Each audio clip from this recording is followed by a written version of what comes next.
Welcome to JS education hour. ఈరోజు మనం ఈ వీడియోలో ఉష్ణం పాఠం నుంచి మిగిలినటువంటి క్వశ్చన్స్ చూద్దామండి. ఇది ఉష్ణం పాఠంకి సంబంధించినటువంటి పార్ట్ 2 క్వశ్చన్స్. సో ముందుగా వీడియోలోకి వెళ్ళే కన్నా ముందు మా ఈ ఛానల్ని సబ్స్క్రైబ్ చేసుకొని మమ్మల్ని ప్రోత్సహించవలసిందిగా కోరుచున్నాను. ఇప్పుడు మనం కానీ ఫస్ట్ క్వశ్చన్ కానీ చూసినట్లయితే, ఉష్ణ వహన పద్ధతిలో ఉష్ణాన్ని ప్రచారం చేసేది ఏంటి అని అడుగుతున్నాడండి. జనరల్గా మనకి ఉష్ణం అనేది 3 పద్ధతిలో ప్రచారం అవుతూ ఉంటుంది. ఉష్ణ సంవహనము, ఉష్ణ వహనము, ఉష్ణ వికిరణము. మనకి లోహాల్లో ఉష్ణ వహనం రూపంలో ప్రచారం అవుతుంది. కాబట్టి ఇచ్చినటువంటి ఆప్షన్లో ఉన్నటువంటి లోహం ఏంటి అంటే పాదరసం. పాదరసం స్పెషల్ మీ అందరికీ తెలిసే ఉంటుందండి. పాదరసం అనేది ద్రవ రూపంలో ఉన్నటువంటి లోహము. అదేవిధంగా ద్రవాల్లో కానీ చూసినట్లయితే మనకు అది ఉష్ణ సంవహనం రూపంలో వెళ్తుంది. సో కాబట్టి ఇక్కడ ఇచ్చినటువంటి ఆప్షన్లో కరెక్ట్ ఆప్షన్ ఏంటి అవుతుందంటే పాదరసం అనేది రైట్ అవుతుందండి.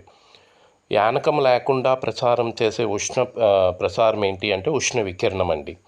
అంటే ఉష్ణ సంవహనం ద్రవాల్లోనూ, ఉష్ణ వహనము లోహాల్లోనూ, ఉష్ణ వికిరణం అనేది యానకం లేకుండా ఉండేటప్పుడు ప్రసారం అవుతుందండి. కరెక్ట్. ఫస్ట్ క్వశ్చన్కి ఆన్సరు పాదరసం. అదేవిధంగా నెక్స్ట్ క్వశ్చన్ చూస్తే నిశ్చితం కారణం అని రెండు ఇచ్చాడు. తాటాకు ఇల్లు వేసవిలో చల్లగా, శీతాకాలంలో వేడిగా ఉంటాయి అంటున్నాడు. సో ఇది కరెక్ట్ ఆన్సర్.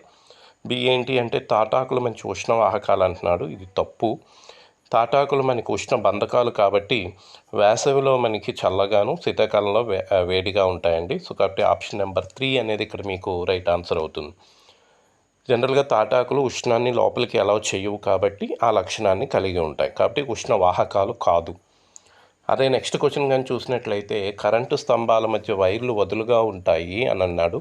కారణం శీతాకాలంలో లోహాలు సంకోచిస్తాయి అంటున్నాడు.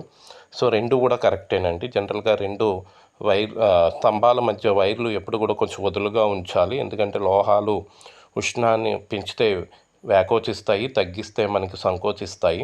శీతాకాలంలో ఉష్ణం అనేది తగ్గుతుంది కాబట్టి అవి సంకోచించడం వల్ల బిగుసుకుపోయి మనకి ఏమవుతుంది అంటే అవి తెగిపోవడం జరుగుతుంది. సో కాబట్టి మీకు అక్కడ కొంచెం లూజ్గా వదలాల్సి ఉంటుందండి. సో కాబట్టి ఇచ్చినటువంటి 2 ఆప్షన్లు కూడా మీకు ఇక్కడ కరెక్ట్ ఆన్సర్స్ అవుతాయండి.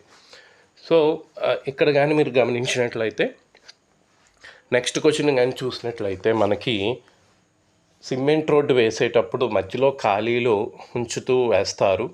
కారణం వేసవిలో కాంక్రీటు, ఇనుము వ్యాకోచిస్తాయండి. సేమ్ ఇంతకుముందు ఇచ్చినటువంటి క్వశ్చన్ లాగే ఇది కూడా. ఈ 2 ఆప్షన్స్ కూడా రైటేనండి. సో కాబట్టి ఇక్కడ ఏంటి అంటే జనరల్గా మనకి మీరు అందరూ చూసే ఉంటారు, సిమెంట్ రోడ్లు అనేది వేసేటప్పుడు కొంచెం గ్యాప్ వదులుతాం. ఎందుకంటే అందులో ఇనుము ఉంటుంది కాబట్టి. ఇనుము వేసవిలో వ్యాకోచిస్తే అక్కడ మీకు బ్రేక్స్ రాకుండా ఉండడం కోసం కొంచెం ఖాళీలు వదులుతారు. కాబట్టి ఇక్కడ మీకు ఇచ్చినటువంటి 2 స్టేట్మెంట్స్ కూడా రైటే. కాబట్టి ఆప్షన్ నెంబర్ 1 అనేది ఇక్కడ మీకు రైట్ ఆన్సర్ అవుతుందండి. సో ఇప్పుడు మన నెక్స్ట్ క్వశ్చన్ కానీ చూసినట్లయితే, 2 వేలను ఒక దానిని వేడి నీటిలో, రెండవ దానిని ఐసు ముక్కు ఉన్న చల్లని నీటిలో ఉంచాము, అప్పుడు ఏం జరుగుతుంది అని అడిగాడండి. ఉంచాము, వాటిని తీసుకొచ్చి గోరువెచ్చని నీటిల్లో ఉంచితే అని అడుగుతున్నాడండి. అంటే ఇక్కడ మీకు ఇచ్చినటువంటి కండిషన్ ఏంటండి, ఒక దానిని చల్లగా ఉన్నటువంటి నీటిలో పెట్టాడు, ఇంకొకటి ఏంటి అంటే మీకు వేడి నీటిలో పెట్టాడండి. అంటే ఒకటి వేడి నీటిలో, ఇంకోటి ఐసు ముక్కు ఉన్నటువంటి నీటిలో. ఇక్కడ మీకు ఏం జరుగుతుందండి, ఏదైతే వేడి నీటిలో ఉంది అంటే అక్కడ మీకు ఉష్ణం అనేది ఎక్కువగా ఉంటుంది, చల్లటి నీటిలో ఉన్నది మీకు ఇక్కడ ఉష్ణం తక్కువగా ఉంటుంది. మనకి ఉష్ణ మిశ్రమ పద్ధతుల ప్రకారం మనకి ఏం తెలుసండి, ఎప్పుడు కూడా వేడిగా ఉన్న వస్తువు ఉష్ణాన్ని కోల్పోతుంది, అదేవిధంగా చల్లగా ఉన్న వస్తువు ఉష్ణాన్ని గ్రహిస్తుంది. సో కాబట్టి ఇక్కడ ఇచ్చినటువంటి 2 స్టేట్మెంట్లు కూడా రైటే. చల్లని నీటిలో ఉంచిన చెయ్యి ఉష్ణాన్ని గ్రహిస్తుంది, అదేవిధంగా వేడి ఉన్నటువంటి ఉష్ణము కోల్పోతుంది, వేడి నీటిలో ఉన్నటువంటి చెయ్యి యొక్క వేలు కోల్పోతుంది అన్నాడండి. సో 2 కూడా మీకు ఇక్కడ కరెక్ట్ ఆన్సరే అవుతాయండి. సో ఏబి అనేది ఇక్కడ మీకు సరైనవి. అంటే ఇది ఏంటంటే మీకు ఎప్పుడు కూడా చల్లగా ఉన్నటువంటి వస్తువు ఉష్ణాన్ని గ్రహిస్తుంది, వేడిగా ఉన్నటువంటి వస్తువు ఉష్ణాన్ని కోల్పోతుంది. ఆ 2 కూడా సమతాస్థితిలోకి వచ్చేంత వరకు కూడా మనకి అక్కడ ఈ పద్ధతి జరుగుతూనే ఉంటుంది. దీన్నే మనం ఉష్ణం యొక్క మిశ్రమాల పద్ధతి అని అంటామండి. సో వాడు ఇచ్చినటువంటి కండిషన్ బట్టి మీరు చూసుకోండి. ఉష్ణం అనేది చల్లని వస్తువు గ్రహిస్తుంది, వేడి వస్తువు అనేది కోల్పోతుంది. దీన్ని బట్టి మీకు అక్కడ ఏ కండిషన్ ఇచ్చాడు అన్నది చూసుకొని దాన్ని బట్టి మనం టిక్ పెట్టాల్సి ఉంటుంది. తర్వాత క్వశ్చన్ చూడండి, థర్మామీటర్లో వాడే పదార్థాలు అంటున్నాడు. జనరల్గా మనకి థర్మామీటర్లో మీకు ఆల్రెడీ తెలిసే ఉంటుందండి ఏటేటి వాడతారో, కానీ ఇక్కడ ఇచ్చినటువంటి ఆప్షన్స్ కొంచెం జాగ్రత్తగా గమనించాలి.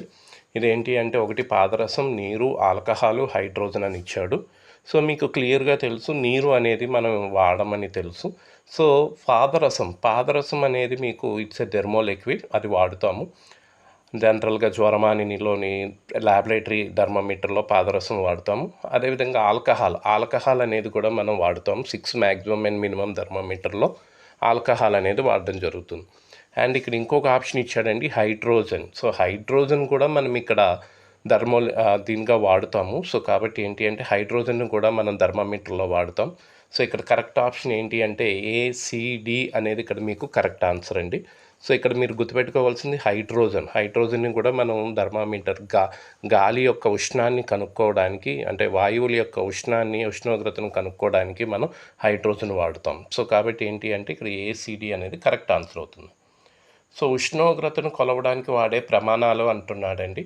జనరల్గా ఇప్పుడు మనకి ఉష్ణోగ్రత అన్నాడు కాబట్టి సెంటిగ్రేడ్, కెల్విన్, ఫారెన్హీట్, జౌల్ అని ఇచ్చాడు. సో ఒక జౌల్ తప్ప మిగిలినవన్నీ కొలవడానికి ఉపయోగిస్తాం. It's a simple question.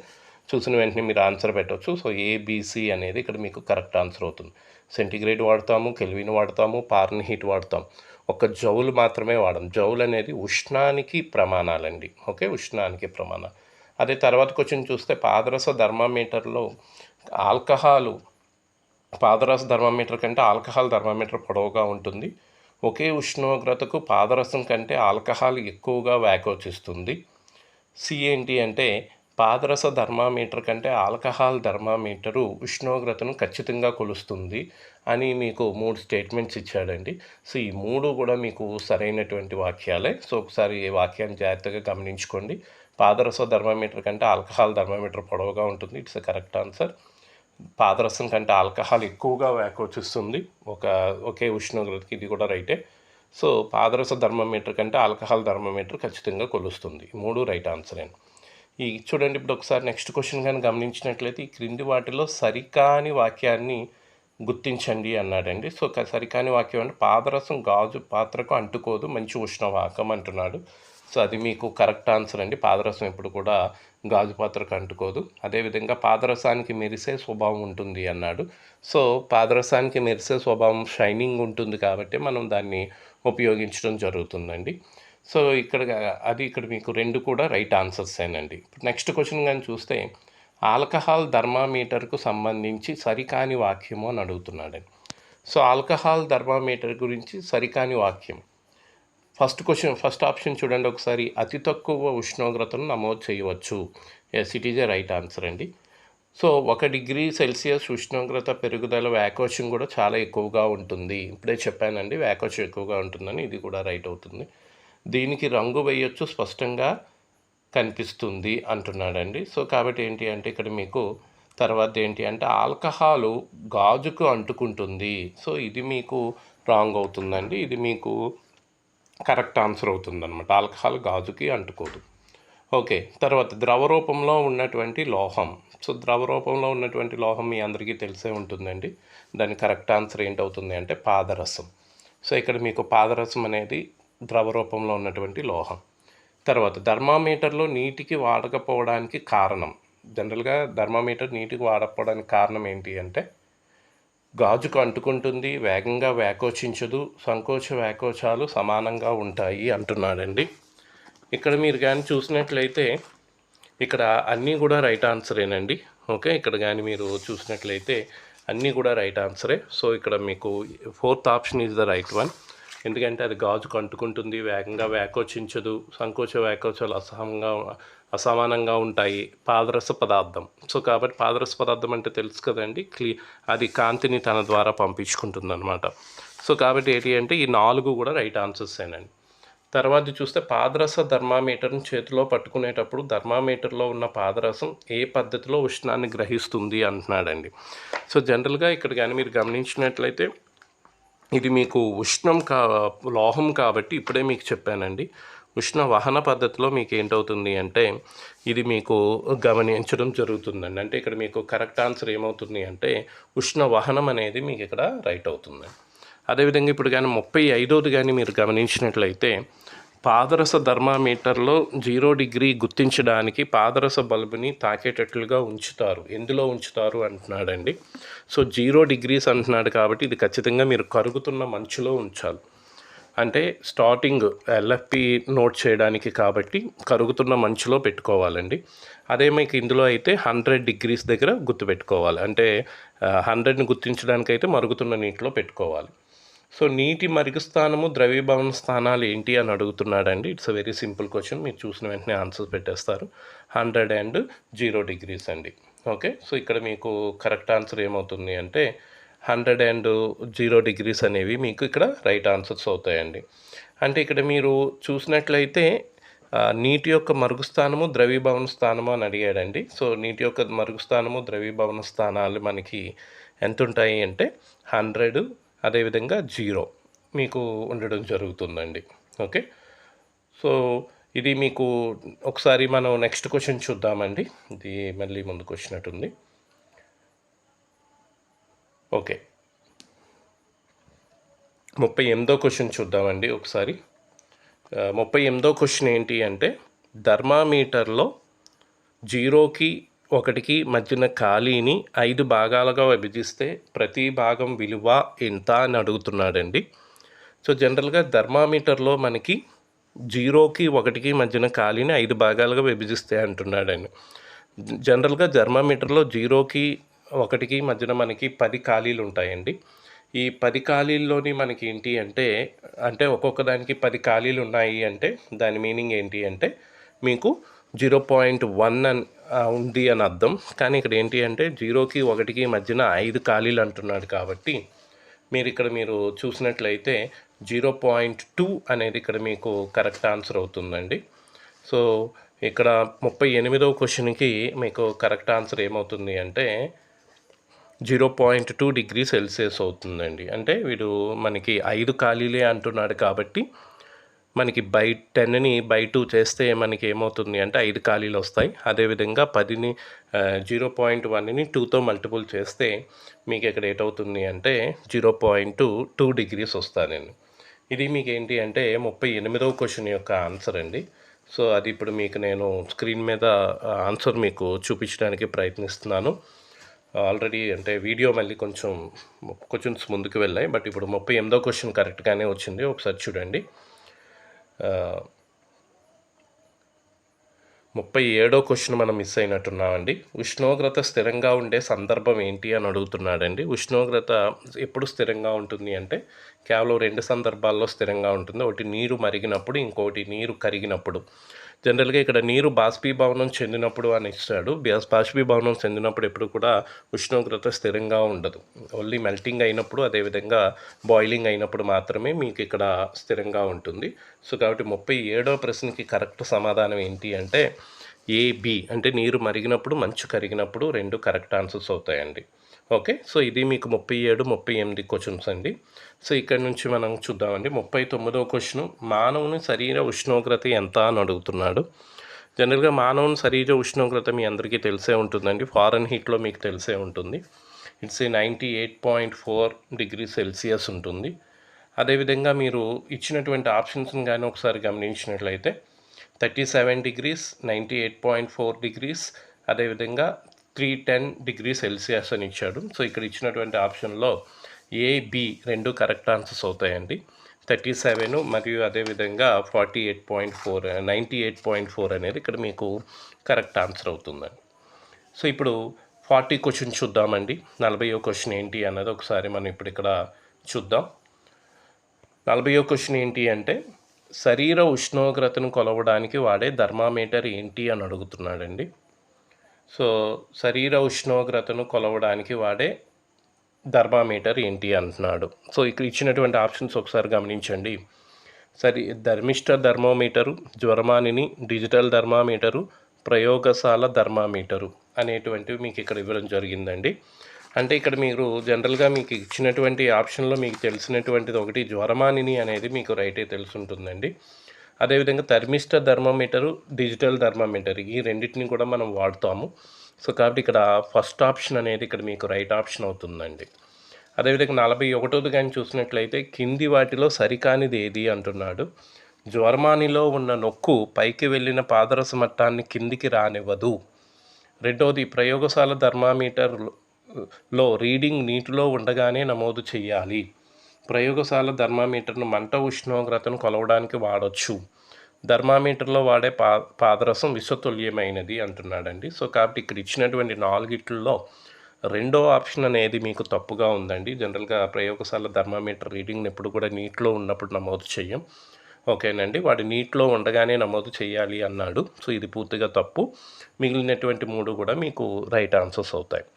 ఇప్పుడు నెక్స్ట్ కానీ గమనించినట్లయితే క్రింది వాటిలో సరికాని వాక్యాన్ని గమనించండి అంటున్నాడు.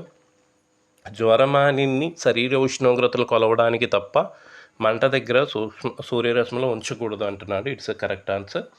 6 గరిష్ట కనిష్ట ఉష్ణమాపకాన్ని వాడి గాలి ఉష్ణోగ్రతను కొలుస్తారు. అది కూడా రైట్. ప్రయోగశాల థర్మామీటర్తో గాలి ఉష్ణోగ్రతను కొలవచ్చు. అది తప్పు, కరెక్ట్గా కొలవలేము. శ్రీనగర్ ఉష్ణోగ్రత -4 డిగ్రీ, పాడేరు ఉష్ణోగ్రత 7 డిగ్రీస్ అయితే వాటి మధ్య తేడా 11 అంటున్నాడు. ఎందుకంటే అది మైనస్, ఇది ప్లస్లో ఉంది కాబట్టి 2 కలిపితే 11 కాబట్టి ఇది రైట్ ఆన్సర్. సో కాబట్టి ఇక్కడ మీకు ఆప్షన్ నెంబర్ 3 అనేది ఇక్కడ మీకు తప్పుగా ఉంది కాబట్టి అది రైట్ ఆన్సర్ అవుతుందండి. సో ఇప్పుడు కానీ మనం 44వ క్వశ్చన్ కానీ 43వ క్వశ్చన్ కానీ చూసినట్లయితే ప్రయోగశాల థర్మామీటర్లో లేని భాగం ఏంటి అంటున్నాడు. జనరల్గా ప్రయోగశాల థర్మామీటర్లో మీకు లేని భాగం, ఓకే, మీరు ఒకసారి ఇచ్చినటువంటి ఆప్షన్స్ బల్బు, క్యాసనాలిక, తర్వాత ఏంటి అంటే హుక్కు, నొక్కు అని ఇచ్చాడండి. సో ఇక్కడ కానీ మీరు చూసినట్లయితే ఈ ప్రయోగశాల థర్మామీటర్లో మీకు ఏది ఉండదు అనేది మీకు ఒకసారి ఇక్కడ తెలుసుకోండి. ఇందులో మీకు నొక్కు అనేది ఉండదు, అది జ్వరమానిలో ఉంటుంది. ఓకే, 44 చూడండి ఒకసారి. జ్వరమానితో మరుగుతున్న నీటి ఉష్ణోగ్రతను కొలవకూడదు, కారణం జ్వరమానిని పాదరసం వ్యాకోచం వల్ల పెరిగే అవకాశం ఉంది. సో కాబట్టి ఇది కరెక్ట్ ఆన్సర్ అండి. జనరల్గా జ్వరమాని అనేది ఓన్లీ మన బాడీ టెంపరేచర్కి మాత్రమే వాడుతాము. దాంట్లో ఉన్నటువంటి రీడింగ్స్ కూడా అంటే రేంజ్ అనేది తక్కువగా ఉంటుంది. ఓకేనండి. సో కాబట్టి ఇక్కడ ఇచ్చినటువంటి దాంట్లో 2 కరెక్ట్ స్టేట్మెంట్లే కాబట్టి ఫస్ట్ వన్ అనేది మీకు ఇక్కడ రైట్ అవుతుంది. జ్వరమాని అనేది కేవలం మన యొక్క బాడీ టెంపరేచర్ని కొలవడానికి, అంటే జస్ట్ ఒక 10 to 15 రేంజ్లోని మాత్రమే ఉంటుంది. నీటి ఉష్ణోగ్రత అంటే చాలా ఎక్కువ ఉంటుంది కాబట్టి దాన్ని కొలవలేము. అదేవిధంగా నెక్స్ట్, స్వాతి థర్మామీటర్ను వేడి నీటిలో కొద్దిసేపు ఉంచి బయటికి తీసి ఉష్ణోగ్రత నమోదు చేసింది, అది తప్పు అని రాణి చెప్పింది అంటున్నాడండి. సో అది అబ్సల్యూట్లీ తప్పేనండి, ఎందుకంటే మనకు అది తప్పు రీడింగ్ ఇస్తుంది కాబట్టి అలా ఎప్పుడు కూడా మనం మెజర్ చేయకూడదు. సో కాబట్టి AB 2 సరైనవే. తర్వాత చూడండి ఒకసారి, ఈ క్రింది పదార్థాలు కలిపినప్పుడు దాని ఉష్ణోగ్రత పెరుగుతుంది అంటున్నాడండి. సో ఏదేది కలిపితే ఉష్ణోగ్రత పెరుగుతుంది అంటున్నాడు. నీటికి ఒకటి గ్లూకోజ్ కలిపినప్పుడు ఎప్పుడు కూడా పెరగదు. తర్వాత బట్టల సోడా, వంట సోడా. జనరల్గా బట్టల సోడాని కానీ వంట సోడాని కానీ కలిపినప్పుడు నీటి యొక్క ఉష్ణోగ్రత కొంచెం పెరుగుతుంది. ఈ రెండింటిని కూడా మనకి ఆప్షన్ నెంబర్ 2 అనేది ఇక్కడ రైట్ ఆన్సర్ అవుతుందండి. సో బట్టల సోడా అంటే మీ అందరికీ తెలిసే ఉంటుంది, it is a sodium carbonate. వంట సోడా అంటే సోడియం హైడ్రోజన్ కార్బోనేట్. బట్టల సోడా యొక్క ఫార్ములా Na2CO3, వంట సోడా యొక్క ఫార్ములా NaHCO3. తర్వాత ఇక్కడ మ్యాచింగ్ ఇచ్చాడు చూడండి, it's a very simple matching. ఉష్ణవాహకాలు అన్నాడు. ఉష్ణవాహకాలు ఎక్కడికి ఉన్నాయండి? ఇందులో ఇచ్చినటువంటి ఆప్షన్లో పాదరసం. ఉష్ణ బంధకాలు అంటున్నాడు. ఉష్ణ బంధకాలు ఏమవుతుందండి మీకు ఇక్కడ? మంచు అవుతుంది. ఉష్ణ సంవాహకాలు అంటున్నాడు. గాలి మరియు నీరు ఉష్ణ సంవాహకాలు అవుతాయి. ఉష్ణ వికిరణం ఏంటి అంటే సూర్యుడి నుంచి భూమికి ఉష్ణాన్ని వచ్చే పద్ధతిని మనం ఉష్ణ వికిరణం అంటాం. కాబట్టి ఉష్ణ వికిరణం అనేది సూర్యుడి నుంచి భూమి ఉష్ణాన్ని పొందడం అనేది ఇక్కడ మీకు రైట్ ఆన్సర్ అవుతుందండి. ఓకే, సో ఇక్కడ ఆప్షన్ నెంబర్ 2 అనేది మీకు ఇక్కడ కరెక్ట్ ఆన్సర్ అవుతుంది.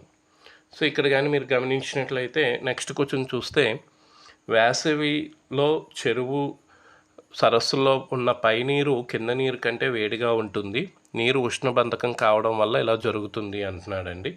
సో ఒక్కసారి కానీ మీరు గమనించినట్లయితే ఇక్కడ మీకు ఆ 2 స్టేట్మెంట్లో ఏది రైటు అని అడుగుతున్నాడు. వేసవిలో ఉన్న నీరు, వేసవిలో గమనించినట్లయితే అక్కడ ఆప్షన్ నెంబర్ 1 అనేది మీకు రైట్ అవుతుంది. 2 రైటేనండి. నెక్స్ట్ క్వశ్చన్ చూస్తే, మంటకు వ్యక్తులకు మధ్య గాలి ఉన్నప్పటికీ అది ఉష్ణాన్ని క్షితిజ సమాంతరంగా ప్రసరింప చేయదు, గాలి ఉష్ణ బంధకము అంటున్నాడు. సో ఇది కూడా మీకు రైట్ ఆన్సరేనండి. 2 కూడా రైట్ ఆన్సర్సు. సో కాబట్టి ఇక్కడ ఆప్షన్ నెంబర్ 1 అనేది మీకు ఇక్కడ కరెక్ట్ ఆన్సర్ అవుతుందండి. ఓకే, సో నెక్స్ట్ వన్ చూస్తే యానకము లేనప్పుడు ఉష్ణం ప్రసరించే పద్ధతి ఏంటి అని అడిగాడండి. సో అక్కడ మీకు ఇటువైపు కనిపించలేదు, అదేంటి అంటే యానకము లేనప్పుడు ఉష్ణం ప్రసరించే పద్ధతి అని అడుగుతున్నాడు. సో యానకం లేనప్పుడు ఇంతకుముందే నేను చెప్పానండి, ఉష్ణం ప్రసరించే పద్ధతి ఏంటి అంటే ఉష్ణ వికిరణము. యానకం లేనప్పుడు ఉష్ణం ప్రసరించే పద్ధతి ఏంటవుతుంది అంటే ఉష్ణ వికిరణం అనమాట. జనరల్గా ఉష్ణం అనేది 3 పద్ధతుల్లోకి ప్రవహిస్తుందని మనం చెప్పడం జరిగింది. సంవహనము, ఉష్ణ వహనము, ఉష్ణ వికిరణము. కాబట్టి ఇక్కడ మీరు గుర్తుపెట్టుకోవాల్సింది ఏంటంటే యానకం లేనప్పుడు అన్నాడు కాబట్టి ఉష్ణ వికిరణము అనేది ఇక్కడ మీకు రైట్ ఆన్సర్ అవుతుందండి. సో ఇది మీకు ఈ వీడియోలో నేను 50 క్వశ్చన్ల వరకు మీకు చేయడం జరిగిందండి.